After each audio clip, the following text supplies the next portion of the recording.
एक तू सच्चा तेरा नाम सच्चा अनंत। पृष्ठ 235।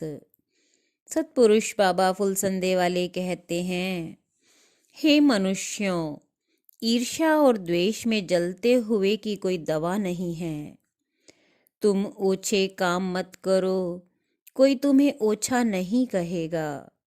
तुम ईश्वरीय विधान का पालन करो, तुम देवता बन जाओगे। हे मनुष्यों, तुम किसी की बुराई मत करो, सब तुम्हारे अपने बन जावेंगे। सतपुरुष बाबा फुलसंदे वाले कहते हैं कि जो स्वयं मुक्ति के लिए प्रयत्नशील नहीं रहता, 1000 जन्मों तक भी उसकी मुक्ति नहीं होती। और चाहे उसे शिव और ब्रह्मा जैसे गुरु भी मिल जावें, तो भी मूर्ख के मन में ज्ञान नहीं चेतता।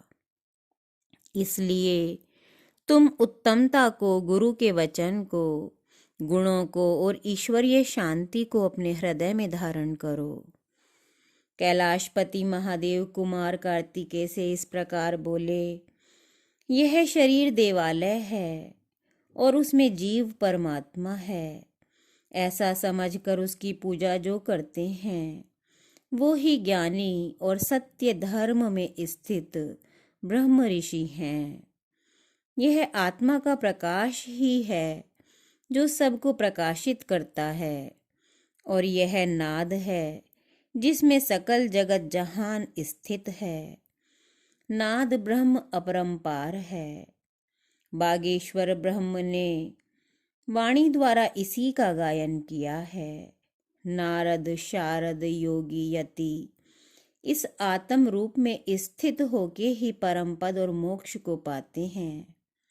शेष, गणेश, दिनेश, सुरेश, चराचर इसी से प्रकाशित और इसी के ध्यान में स्थित हैं।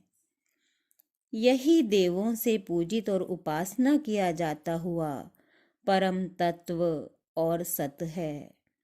यही ज्ञान और रहस्य है।